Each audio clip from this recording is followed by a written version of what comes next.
이제 사무엘상 30장 내용은 이제처럼 다윗이 블레셋과 이스라엘의 전쟁 때문에 일단은 아기스에게로 갔다가 참 진퇴양난이었지만 하나님이 그를 이제 도로 나오게 하셔서 다시 이제 본거지 시글락으로 돌아옵니다. 그 갔다 왔다 하는 그 기간의 그 거리가 한 사흘 길이 됩니다. 그래서 사흘 만에 돌아와 보니까 시글락이 완전히 불타버리고 사람과 모든 것들이 다 없어져 버린 그런 상황이 되어버렸습니다. 그러니까 그들의 아내와 자녀들 모든 것들을 다 잃어버린 그런 상태. 자, 이러한 아주 절박한 상태 속에서 그냥 잃어버렸다는 이것만 해도 참 원통한데 또 같이 잃어버린 다윗의 그 부하들, 다윗과 함께하는 사람들, 그 사람들이 6절에 보면 그들도 자녀들 때문에 마음이 슬퍼가지고 다윗을 돌로 치자. 그러니까 이 다윗에게 있어서는 절대적인 위기 상황입니다. 그래서 이 모든 것을 잃어버린 상황 속에서 또 함께 했던 그 부하들도 다윗에 대해서 신임하지 아니하고 다윗을 돌로 치자 하는 바로 그런 아주 절박한 상황이 되어버렸는데 이 상황을 어떻게 이겨나갈 수 있느냐. 그래서 우리가 이 사무엘상 30장은 바로 이러한 어려운 절박한 위기 상황을 돌파하는 다윗의 지도력, 다윗의 리더십에 대해서 우리가 한번 살펴볼 수가 있겠습니다. 그래서 이러한 어려움 속에서 다윗은 이 어려움을 어떻게 헤쳐가느냐 하는 문제입니다. 하여튼 이 상황은 블레셋이 다 군대를 모으고 이스라엘도 다 군대를 모으고 그러면 한 곳에 지금 집중해서 서로 전쟁을 하려고 할 때에는 그 다음에 또 이 아말렉이라고 하는 이 족속들은 늘 큰 전쟁을 벌이는 족속들이 아니라 마치 강도 때처럼 도적 때처럼 뒤떨어진 자, 연약한 자들 이런 자를 노리는 사람들이 주로 아말렉 족속입니다. 그러니까 지금 이 모든 블레셋 또 다윗의 무리 또는 이 사울의 이스라엘 모든 사람들이 전장터에 나가 있는 동안에 이 아말렉 사람들이 지금 주변에 있는 여러 뒤떨어져 있는 이런 따로 떨어져 있는 이런 성읍들을 침노를 하고 다윗의 근거지 시글락을 또 다 탈취를 하고 불살라버린 바로 그런 상황입니다. 그래서 이러한 상황 속에서 참 이 다윗의 무리들이 다윗을 돌로 치자고 하지만 그러나 이제 여기 보면 6절에서 다윗이 크게 다급했지만 그의 하나님 여호와를 힘입고 용기를 얻었더라. 크게 다급한 상황 속에서 이 문제를 해결할 수 있는 첫 번째 길은 인간의 어떤 수단과 방법이 아니라 하나님을 힘입는 것. 하나님 위로부터 도우신 하나님의 은혜가 아니면 살아갈 수 없다는 것을 깨닫습니다. 그러니까 이 다윗이 블레셋 지역에 들어가서 시글락에서 1년 4개월을 살면서 참 하나님 앞에 늘 이렇게 믿음으로 살아가는 그런 흔적이 보이지 않지만 이 위기 상황에서야 드디어 다윗은 하나님을 새롭게 찾기 시작을 합니다. 다급했지만 하나님 여호와를 힘입고 용기를 얻었더라. 그래서 같이 있었던 그 제사장 아비아달에게 에봇을 가져오라. 그리고 제사장의 에봇 속에 우림과 둠밈이 있습니다. 그 우림과 둠밈으로 하나님 앞에 묻습니다. 우리가 이 아말렉 군대를 추격하면 잡겠습니까? 할 때에 하나님의 그 응답은 그를 쫓아가라. 내가 반드시 따라잡고 도로 찾으리라. 이러한 응답을 받습니다. 그러니까 일단 이 응답을 받으니까 다윗이 응답을 받으니까 다윗을 돌로 치자 하던 사람들도 뭐 다윗만 죽이면 되는 것이 아니니까 찾을 수 있는 길이 열려졌다는 걸 알고 함께 출발을 합니다. 그런데 그 600명 중에서 3분의 1, 200명은 그 지금 전장터로 나갔다가 돌아왔다가 또 출발하고 계속되는 이런 이 과정 속에서 피곤해서 그 부솔 시내를 건너지 못하고 그저 힘들어서 지쳐 있습니다. 그래서 다윗은 200명은 그들의 소유물을 또 남겨두고 그들 소유물을 지키게 하고 400명만 데리고 빨리 또 추격을 합니다. 하는 과정 속에 또 하나님은 어떤 광야에서 한 사람을 만나게 하는데 애굽 사람 소년을 만나고 길에 쓰러져 있는 사람을 만나서 그에게 이제 아주 불쌍히 여기고 그에게 먹을 것 마실 것을 주고 그가 이제 정신을 차리고 누구냐 물어보니까 나는 애굽 사람인데 아말렉 사람의 종이고 우리가 뭐 했는지 그러면서 자기들이 어디를 침노를 하고 시글락도 불살랐고 다 했습니다. 그런 얘기합니다. 그러니까 다윗이 또 그러면 네가 나를 인도하겠느냐 하고 그렇게 물어보고, 그러면 나를 외를 내 주인에게로 넘기지 않겠다고 하면 내가 인도해 주겠다고 그렇게 응답을 합니다. 그래서 다윗은 그 이제 애굽 소년을 만나서, 하나님께서 붙여주신 사람이겠죠. 이 애굽 소년을 만나서 이제 그 아말렉 군대를 추격을 합니다. 16절 보면 그가 다윗을 인도하여 내려가니 그들이 온 땅에 편만하여 블레셋 사람들의 땅과 유다 땅에서 크게 약탈하였으므로 말미암아 먹고 마시며 춤추는지라. 이 편만하여 하는 단어는 아주 널리 흩어져 있는 거예요. 그러니까 이들이 뭐 전쟁을 하는 어떤 군대처럼 이렇게 잘 조직되어 있어 가지고 이렇게 아주 질서 있게 그렇게 있는 모습이 아니라 막 이리저리 마음대로 흩어져 있는, 승리에 도취하고, 또 이들은 큰 군대의 모습이 아니라 도적대처럼 그렇게 살던 사람들이니까 제멋대로 편만하게 막 흩어져 있는 그런 모습인데, 그래서 다윗이 그 새벽부터 그리고 이튿날 저녁까지, 그러니까 뭐 하루 꼬박하고도 저녁 때까지도 그들을 쳤다 그랬습니다. 그래서 400명이 그 아말렉 군대를 쳤는데 그 사람들이 얼마나 죽었는지 숫자는 모르지만 하여튼 400명 정도, 낙타를 타고 도망한 400명 정도 외에는 다 그들을 치고 그들이 빼앗겼던 모든 것들을 다 되찾아왔습니다. 그래서 아내들과 자녀들, 그리고 모든 소떼나 양떼나 하여튼 짐승떼들까지 다 되찾고, 물론 되찾을 뿐만 아니라 아말렉 사람들이 자기들이 전리품이라고 생각했던 것들, 이곳저곳에서 모아왔던 것,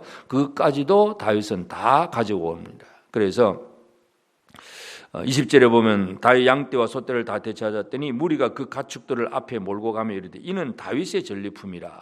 다윗의 전리품. 그러니까 내가 빼앗겼던 것만 되찾는 정도가 아니라 그 적군이 가지고 있었던 수많은 것을 다 가지고 왔는, 오히려 몇 배나 더 많은 것을 차지하는 그러한 이제 전리품을 들고 오니까 사람들이 너무나 좋아합니다. 이제 돌아오다가 이제 부솔 시내에 남겨두었던 200명을 만나게 되고, 그때 또 이 다윗의 무리 중에는 늘 이런 사람들, 다윗과 함께 했다고 다 믿음의 사람이 아니고 22절에 보면 악한 자와 불량배들이 있다 그랬어요. 악한 자, 불량배들. 그러니까 이 다윗과 함께하는 사람이라 할지라도 악한 자와 불량배들이 있고, 이들은 탐심, 물질에 대한 탐심이 속 들어갑니다. 많은 것을 얻다 보니까 눈이 뒤집히고, 그래서 이거 전부 내 것이다 생각을 하고, 그래서 돌아와서는 부솔 시내에 머물렀던 200명한테는 이 사람들에게는 자기들의 그 처자, 식구들만 주고, 이들은 나가서 일도 안 했으니까 그냥 물건들은 주지 맙시다, 이렇게 얘기할 때에 다윗이 하나의 규례를 세웁니다. 24절에 이 일에 누가 너희에게 듣겠느냐? 전장에 내려갔던 자의 분깃이나 소유물 곁에 머물렀던 자의 분깃이 동일할지니 같이 분배할 것이니라. 그러니까 결국은 나가서 싸운 사람이냐, 소유물을 지킨 사람이나 동일하게 우리는 다 같은 한 형제고 한 동족이고 한 공동체라고 하는 사실을 강조합니다. 그러니까 다윗의 리더십은 이처럼 대적에 대해서 담대하게 하나님을 힘입어서 나아가서 싸워 이기고, 그리고 돌아와서는 또 그것을 공평하게 이 모든 무리들과 함께 분배하는, 서로 그 안에 억울함이라든지 또 나는 왜 장냐하고 이렇게 분노함이라든지 이런 것이 없도록 합니다.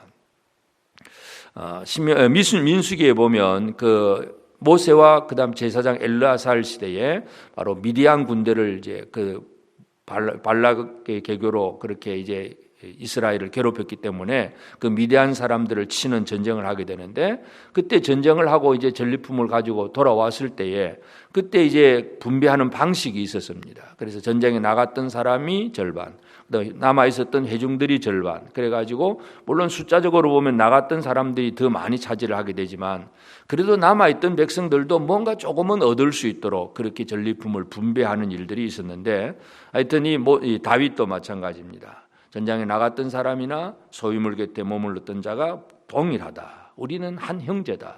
결국 이 한 형제를 만들어가는 것, 이것이 서로 이제 서로 하나 되라는 그것에 대해서 다윗의 리더십이 나타나는 것을 보게 되고, 그리고 이제 그 많은 전리품 중에서 이제 26절부터 마지막 절까지 보면 주변에 그 유다 지파의 여러 성읍에 있는 장로들에게 선물을 보냅니다. 많은 선물을 보낸다는 얘기는 결국은 선물이라고 하는 것은 그 선물을 받은 자가 선물을 준 자에 대해서 관심을 가지게 하는 것이고 마음을 열게 하는 것입니다. 결국 이것은 이제 사울이 이제 마지막 전쟁을 하고 죽으면 이제 물론 다윗이 죽을 것이라고 직접 그렇게 생각은 하지는 않았겠지만 하여튼 이 블레셋과 사울의 전쟁을 통해서 다윗은 적어도 자기 지파인 유다 지파만에게도 서로 신임을 얻을 수 있도록 교류할 수 있는 그런 한 일을 하기 위해서 선물을 보냅니다. 그래서 오늘 우리가 이 사무엘상 30장을 통해서 다윗이 그 무리들을 이끌어가는 그러한 이 지도력의 원리는 첫째는 그런 위기 상황 속에서 하나님을 힘입는 것, 인간의 계교와 방법이 아니라 하나님 중심, 하나님을 힘입는 것이 가장 중요하고 그렇게 되면 길은 하나님이 열어주십니다. 그리고 그 모든 것들을 이제 많은 것을 얻었을 때에 탐심이 아니라 동일하게 나눔을 통해서 우리는 한 형제다, 한 동족이다 하는 것을 이렇게 심어주는 그 법을 세우는 것, 이것이 바로 다윗이 전체를 이끌어갈 수 있는 그러한 리더십으로 나타나고 또한 그 모든 전리품들을 선물로 보냄을 통해서 지금 600명 속에 있지 않은 다른 유다 지파 사람들의 마음까지도 다 마음도 살 수 있는, 그러니까 넓게 나아가는 넓은 것을 바라보는 그런 시각을 가지고 선물을 주는 것, 이 다윗의 모습을 보게 됩니다. 그래서 오늘 우리가 이 아침에 사무엘상 30장을 통해서 우리의 삶에 있어서도 개인적으로나 물론 가정적으로나 여러 가지 어려운 위기 상황이 있을 수 있습니다. 그 위기는 사람의 방법으로 되지 않을 때 제일 중요한 것이 하나님을 힘입어 용기를 얻는 것, 하나님만이 우리의 길이라는 사실을 깨닫고 나아가면서, 그리고 또 한 가지는 함께하는 형제들이 얼마나 우리는 하나인가. 형제들끼리 내분이 일어나고 내전이 일어나고 서로 분쟁하면 결코 강력한 힘을 가질 수가 없습니다. 하나님 위로부터 주신 은혜가 있고 우리들끼리 서로 하나가 되고, 그리고 그 힘을 가지고 힘을 나눔을 통해서 또 다른 사람들이 우리 안으로 들어올 수 있도록 이렇게 문을 열어주는 것, 이것이 바로 다윗의 리더십인 것처럼 오늘 우리의 삶에 있어서도 오직 하나님만을 의지하고 함께하는 형제들과 하나 되고 또 다른 형제를 만들어가는, 이렇게 넓게 포괄적으로 만들어가는 이런 지혜를 가지고 오늘 하루 우리에게 주어진 여러 가지 상황들 속에서 힘들다 어렵다 하고 그냥 무너지고 낙심하는 자가 아니라 이 다윗과 같은 리더십을 가지고 사명을 감당하고 더 놀라운 하나님의 은혜를 누리며 살아갈 수 있는 복된 삶을 살아가는 우리 모두가 꼭 되어지기를 바랍니다. 기도하십시다. 거룩하신 아버지 하나님, 크신 은혜를 감사합니다. 오늘도 새날 주시고 또 새 아침에 기도하며 말씀 앞에 나와서 하나님의 그 은총을 힘있게 하신 아버지여 감사합니다.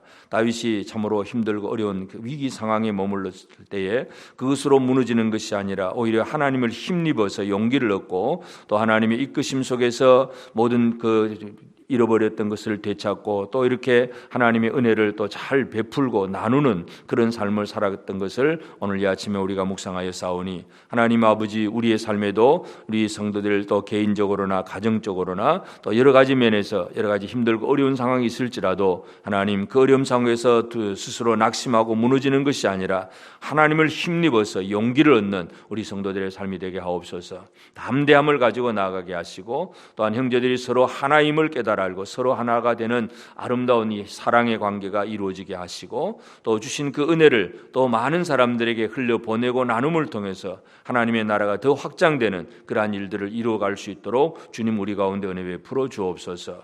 오늘도 이 새벽을 깨어 기도하는 성도들을 기억하시고 우리 성도들이 세상 속에서 더욱더 위로와 힘을 얻으며 세상 속에서 오직 하나님의 영광을 드러내며 살아갈 수 있도록 주의 복을 허락하여 주옵소서.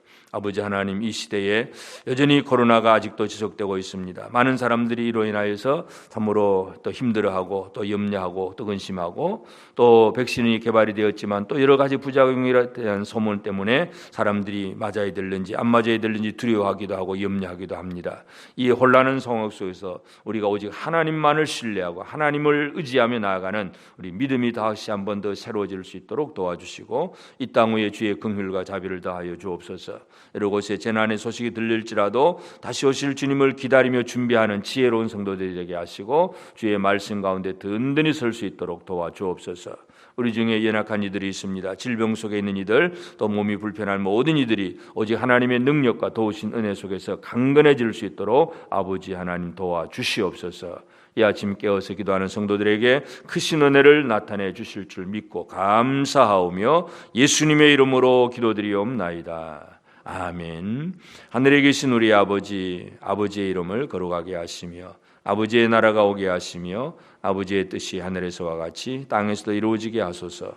오늘 우리에게 일용할 양식을 주시고 우리가 우리에게 잘못한 사람을 용서하여 준 것 같이 우리 죄를 용서하여 주시고 우리를 시험에 빠지지 않게 하시고 악에서 구하소서.